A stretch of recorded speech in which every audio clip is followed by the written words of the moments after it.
إنا جعلناه قرآنا عربيا لعلكم تعقلون.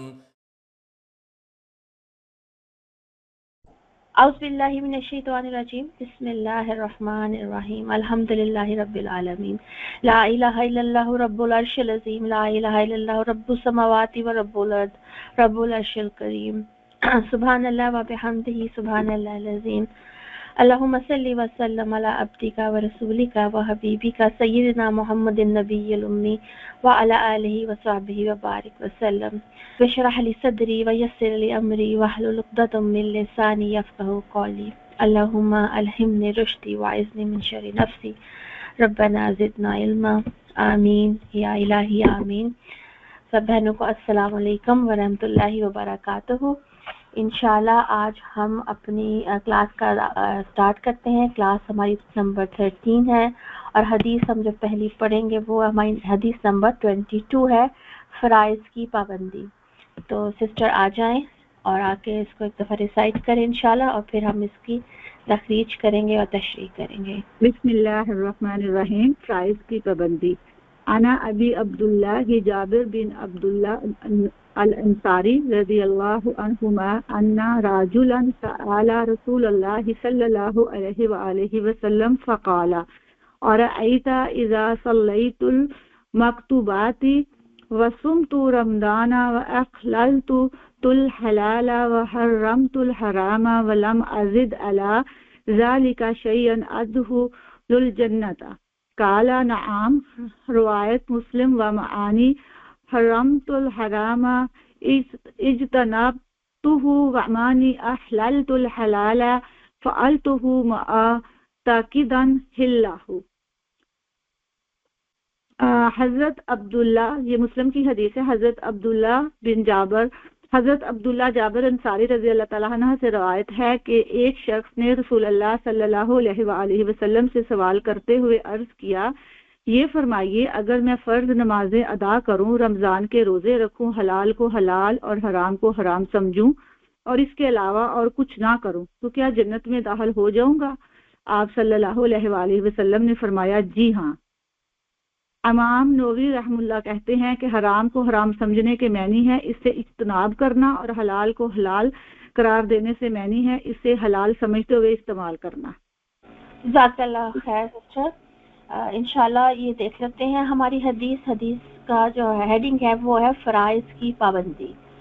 اور یہاں پہ ہم دیکھتے ہیں کہ 3 باتیں کی گئی ہیں. سب سے پہلے ہم دیکھیں کہ صحابی سے یہ روایت ہے اور صحابی نے یہ بات بتائی ہے. تو ہمارے صحابی جو ہے مطلب ان کا جو کنیت ہے ابو عبداللہ جابر بن عبداللہ الانصاری. اب انصاری سے ہمیں پتہ چل رہا ہے کہ انصار قبیلے کے ہیں، بیسیکلی یہ خجرج کے تھے. انہما جو لکھا ہوا ہے اس سے ہمیں پتہ چلتا ہے کہ جو جابر ہے وہ بھی مسلمان تھے، صحابی تھے. ان کے والد جو تھے عبداللہ الانصاری وہ بھی صحابی تھے، تو اس وجہ سے دونوں کے اوپر ہی رضی اللہ عنہما کہا گیا ہے. حضرت جابر بن عبداللہ کے بھی جو احادیث ملتی ہیں وہ بہت خوبصورت واقعات ملتے ہیں. ان کی اس نام کو بھی آپ ضرور یاد رکھیے گا کیونکہ میں صرف ریفرنس دوں گی حدیث کے واقعات کے تو آپ کو پتہ چلے گا یہ صحابی وہ والے ہیں. اچھا، حضرت جابر بن عبداللہ نے بہت ینگ ایج میں ہی اسلام قبول فرما لیا تھا، اور آپ کے والد صاحب بھی چونکہ مسلمان تھے، اور آپ وہ صحابی تھے کہ جو کہ اتنے جو کہ مطلب غریب صحابیوں سے آتے ہیں مالی طور پہ. چونکہ آپ بہت چھوٹے تھے، تقریباً جب اسلام قبول کیا تقریباً 15 ایئرس کے ہی تھے، تو جب غزوات ہوئے تھے، غزوہ بدر یا غزوہ احد، تو یہ جنگ میں نہیں جا سکتے تھے کیونکہ ان کے والد صاحب نے ان کو اجازت نہیں دی تھی جنگ میں جانے کی. اور اس کی وجہ یہ تھی کہ ان کی 9 بہنیں تھیں. سبحان اللہ. تو اس وجہ سے ان کے والد صاحب ہیں وہ جو ہے غزوات میں شامل رہے، اور جب غزوہ احد میں پھر ان کی شہادت ہو گئی ان کے جو حضرت عبداللہ انصاری کی. تو اس کے بعد حضرت جابر بن جو ہے عبداللہ بن جابر کہتے ہیں کہ میں نے تقریباً 19 غزوات میں اس کے بعد حصہ لیا. سبحان اللہ. اور جب ان کو اجازت نہیں ملی تھی وہ غزوات کی، تو یہ کیا کرتے تھے جو یہ کر سکتے تھے، یعنی کہ یہ پھر جو پیاسے صحابہ تھے یا ہمارے زخمی صحابہ تھے ان کو یہ پانی اس کو دیتے تھے، پلاتے تھے جا کے. اور ان کے بارے میں آپ صلی اللہ علیہ وسلم بھی ان سے بھی بہت پیار فرماتے تھے. اور ایسا تھا کہ ایک دفعہ ان کے ساتھ راستے میں جاتے ہوئے حضرت آپ صلی اللہ علیہ وسلم نے کہا کہ میں تمہارا اونٹ تم سے خرید لیا ہے، اور جب تمہارا اونٹ بہت اچھا ہے، لیکن جب آپ مدینہ پہنچے تو آپ نے اونٹ کی قیمت بھی دی اور آپ نے اونٹ بھی ان کو دے دیا. سبحان اللہ. دیکھیں کہ کس طرح سے انہوں نے صحابی کی مدد فرمائی. پھر اسی طرح ان کے والد صاحب ہی تھے جن کے جنازے سے پہلے آپ صلی اللہ علیہ وسلم نے جب کہا تھا کہ ان کے اوپر قرضہ ہے تو ان کا جو قرضہ پہلے اتار دیا جائے. اپنے صحابہ کرام سے کہا تھا تو قرضہ اتارا گیا تھا. پھر جب ہم علوم الجان جب ہم لوگوں نے کور کیا تھا تو تب یہ حدیث بھی آئی تھی کہ حضرت جابر نے آپ صلی اللہ علیہ وسلم کو بتایا کہ میں نے شادی کی ہے اور انہوں نے ایک بڑی عمر کی خاتون سے شادی کی ہے. تو آپ صلی اللہ علیہ وسلم نے کہا کہ تم ینگ ہو، تم نے جوان کے ساتھ شادی کیوں نہیں کی، تم اس کے ساتھ کھیلتے وہ تمہارے ساتھ کھیلتی. تو اس پر حضرت جابر نے کہا تھا کہ یا رسول اللہ میرے گھر میں 9 بہنیں ہیں تو میں گھر میں نہیں ہوتا، تو میں اس لیے چاہتا تھا کہ ایسی میری ساتھی ہوں جو کہ میرے گھر کا خیال رکھ سکے. اور پھر یہی وہ صحابی ہیں غزوہ خندق میں جن کا واقعہ آپ نے سنا ہوگا، جن کے گھر آپ نے اور تمام غزوہ خندق کے صحابہ نے کھانا کھایا تھا. اور میں نے بھی آپ کو بتایا ہے کہ یہ ایک وہ صحابی تھے جو کہ فائنینشلی اتنے اسٹرانگ نہیں تھے. تو ان صحابی کے بہت سے اس طرح سے واقعات سبحان اللہ ملتے ہیں.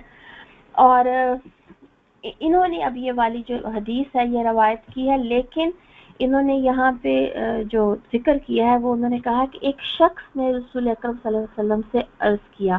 تو اب یہاں پہ انہوں نے اس شخص کا ذکر کرتے ہوئے بتایا. وہ شخص کون تھا اس کے بارے میں جس طرح یہاں پہ لکھا ہے، شارحین حدیث نے لکھا یہ نعمان بن کوکل تھے، لیکن ان کے بارے میں بہت زیادہ معلوم نہیں ہے اس صحابی کے بارے میں کہ یہ تھے کوئی بدو تھے، کیونکہ یہ صحابی جو تھے یہ غزوہ احد میں شہید ہو گئے تھے.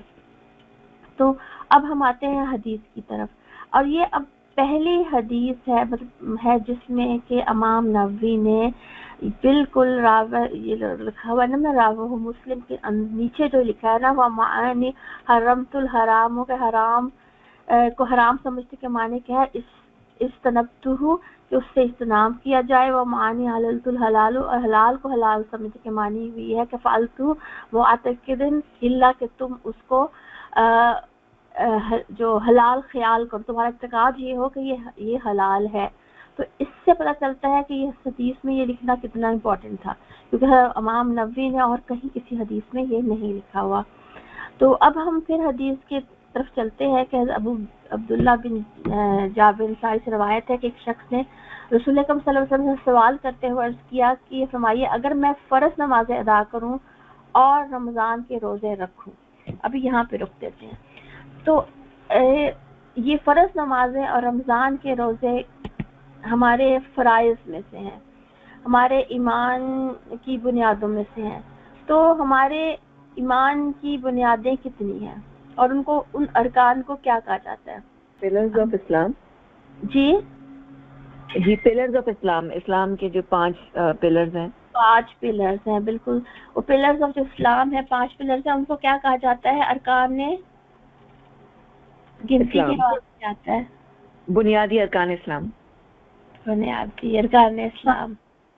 جی ارکان خمسہ کہتے ہیں. ارکان خمسہ، 5 ارکان نا، بالکل. جزاک اللہ خیر. کون کون سے ہیں؟ توحید ہے، اس کے بعد نماز ہے، پھر زکوٰۃ ہے، اور روزہ اور حج. حج ہے، جی بالکل. جزاک اللہ خیر. اور یہاں پہ کن کی بات ہو رہی ہے؟ صرف 2 کی بات ہو رہی ہے. لیکن جب وہ کہہ رہے ہیں کہ میں جنت میں داخل ہو جاؤں گا تو آپ نے کہا نام کہ آپ داخل ہو جائیں گے.